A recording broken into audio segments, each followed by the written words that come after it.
Meghan is free to post pics of Lilibet with the cutest reaction to Dad Harry's dance. The new photos from Prince Harry and his family were recently viewed during the late Queen funeral. And how react with mourn people of our late Queen if he felt little pain about his Queen?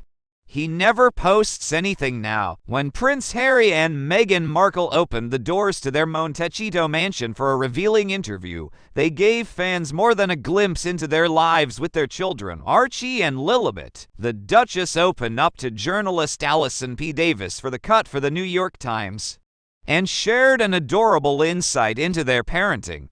Meghan took Alison with her on the school run to collect Archie from his preschool, and when they returned home, all eyes were on Lilibet, trying to claw back a bit of positive media coverage.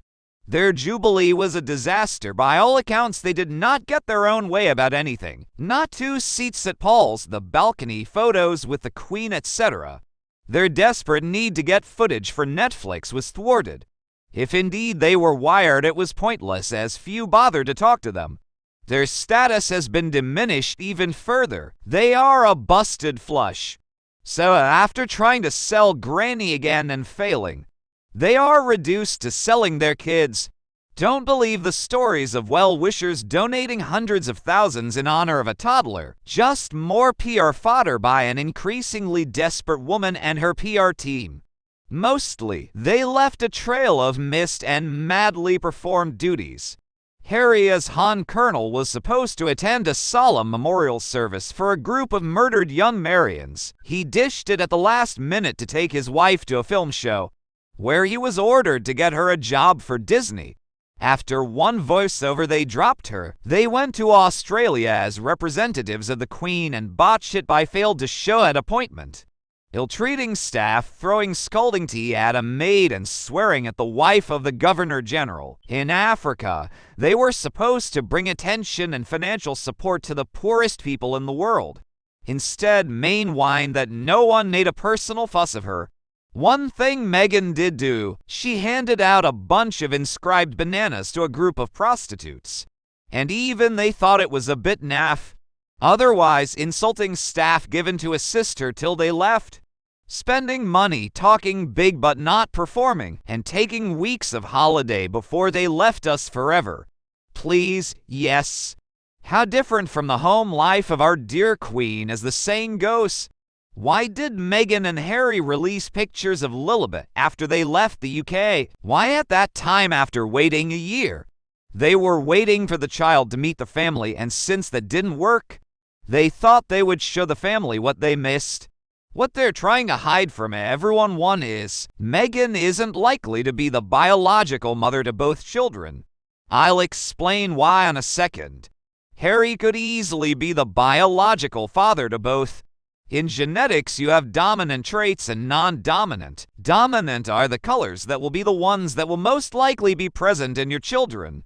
Black and brown hair are dominant. Brown eyes are dominant. Blonde and red hair are not dominant. Blue and green eyes are not dominant. Both children should have more of a brown or at least auburn, reddish brown shade of hair and brown or hazel eyes. To have two children with red hair and bright blue eyes with the parent and grandparents combination they have, the odds are incredible. In fact, it occupies a great deal of my time, because it's a dreadfully important issue and really everyone has a duty to consider it.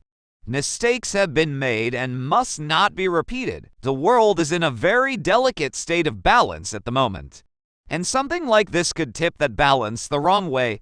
Yesterday, I meditated for a couple of hours. A long time for me because, well, my life is quite busy, but it just had to be done. There was no way that I could shirk my responsibilities to my fellow human beings. I didn't even water my tomato plants, which is quite a shocking thing for me. Well, I must say the meditation helped, although I don't know how on earth people manage to do it for hours at a time every day. It bores me rigid. I'd rather eat my elbow, to be honest. But it did the job. Then I had dinner with a group of friends, and we pored over the relevant details of the issue into the wee small hours, and then, having had a couple of glasses of a red liquid, and needing some light relief from the grave and weighty matters under discussion, a couple of us did sing ABBA songs for about an hour at 2 a.m. It's a miracle I've woken up at my normal time, but we got there in the end.